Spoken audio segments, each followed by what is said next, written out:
bueno, he leído por ahí mucho que dicen que el 2020 es como el año que no existió. Es como un año en que nos tuvimos que quedar la mayor parte del tiempo encerrados en nuestras casas, ¿verdad? Y que empezamos a comunicarnos, creo yo, incluso de una forma distinta a la que nos comunicábamos antes. Y por ahí creo que deberíamos empezar este análisis que tiene que ver con esta pandemia mundial.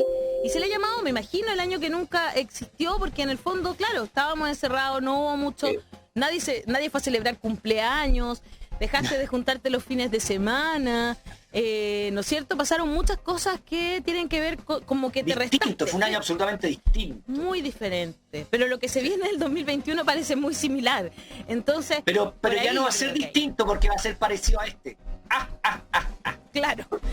Exactamente. Esto va a ser el año que no fue y además el año que no termina. Eso, es como eterno, como el día de la marmota. Todos los días son iguales. Como eterna es su misericordia. Claro. Mira, yo voy a decir un par de cositas, si me permiten, o quieres empezar tú, Hassan, como tú quieras. Dale tú, Daniel. Dale, Daniel.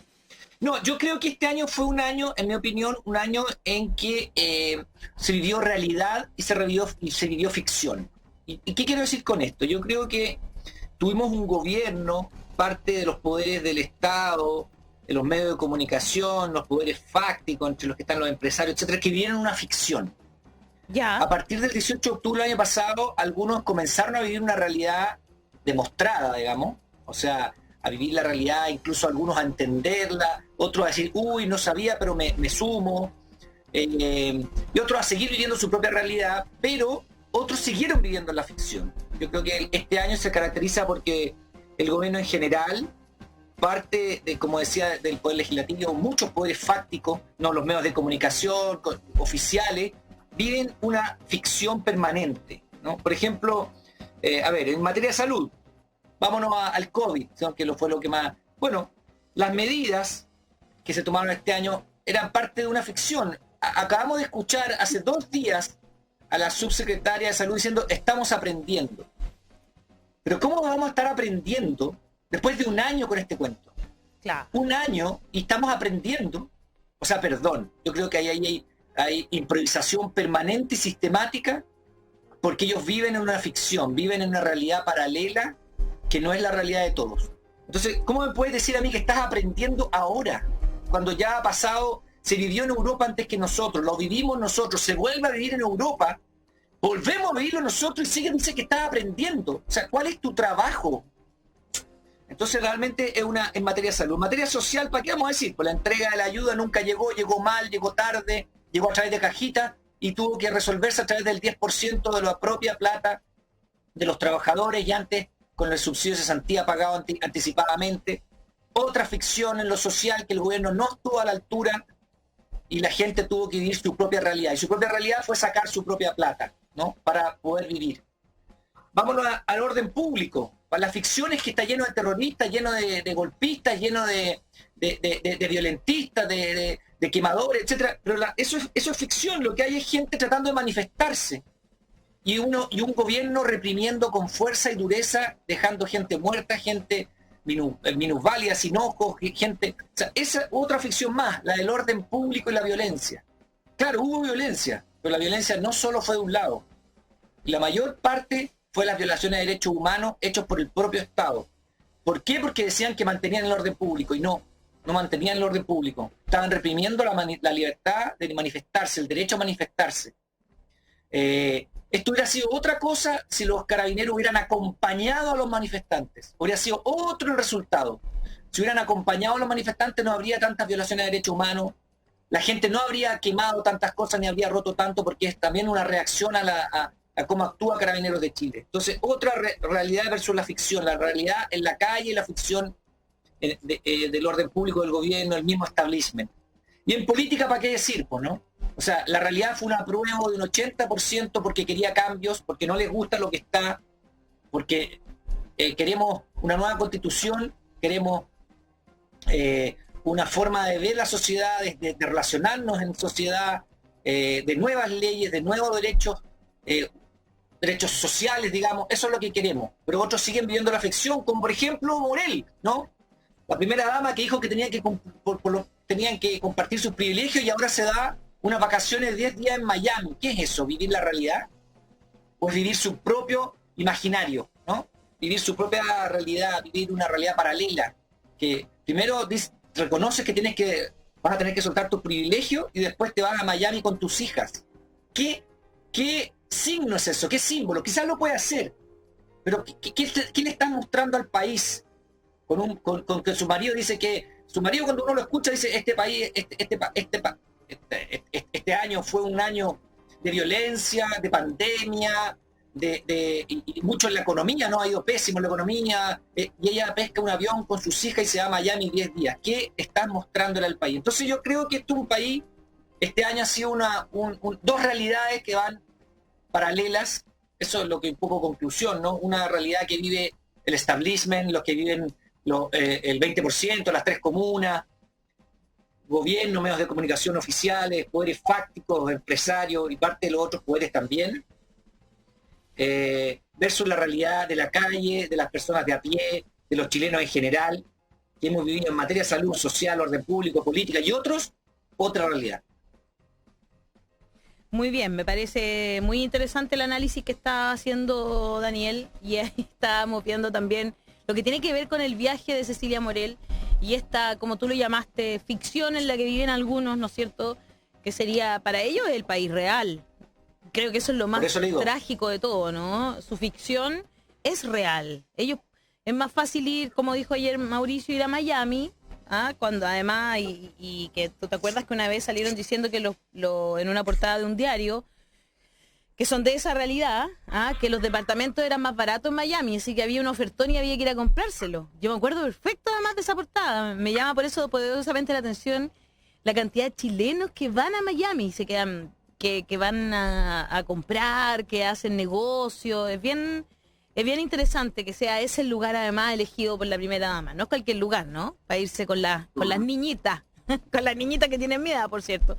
Pero las niñitas, ellas se fueron de paseo a Miami, coronando este año que, bien dice Daniel, ha sido muy distinto para unos y para otros, y pareciera que vivimos en distintos países. Ahí ya nos están escribiendo algunos comentarios en Facebook. Solange Stephanie Garrido dice: cosas buenas del 2020, Daniel Stingo se postula a la constituyente.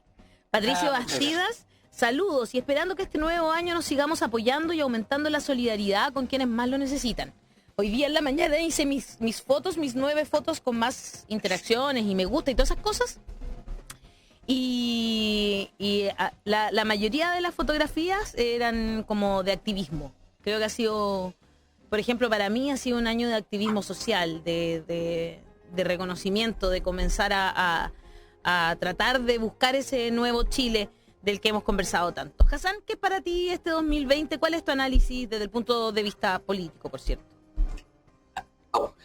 Yo estando muy de acuerdo con todo lo que dijo Daniel en términos de lo político, porque al final lo que está diciendo es que son dos grupos, un grupo que vive en la ficción y otro que vive en la realidad.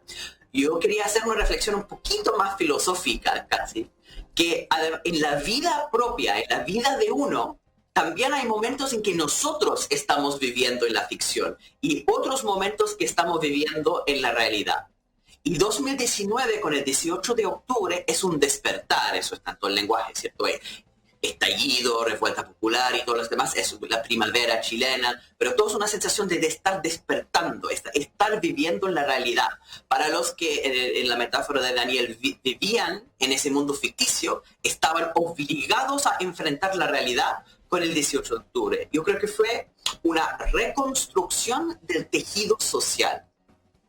Y lo que ocurre con el COVID, que nos obliga a estar en cuarentena, encerrados en la casa, es que se congela la calle bulliciosa, la calle que estaba siendo un actor, por primera vez en 30 años, un actor de primer nivel, con la primera línea, protegiendo a la gente, pero todos, de cierta forma, en primera línea de política. La gente conversando en las casas acerca del tema constituyente, del tema del país. Según todas las encuestas, hubo una politización, un despertar, y la gente viviendo en comunidad, conversando con sus vecinos. Todo ese proceso se congeló.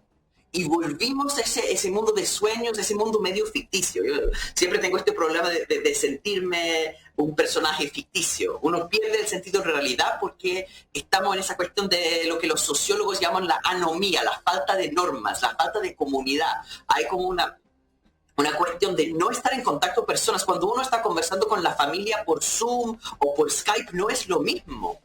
¿Cierto? Cuando estuvimos conversando lo indignante de que están viajando personas para ver a sus familias cuando la mayoría de nosotros no podemos, por respeto a las reglas sanitarias, habla de cómo uno pierde ese contacto y al final uno termina siendo menos real.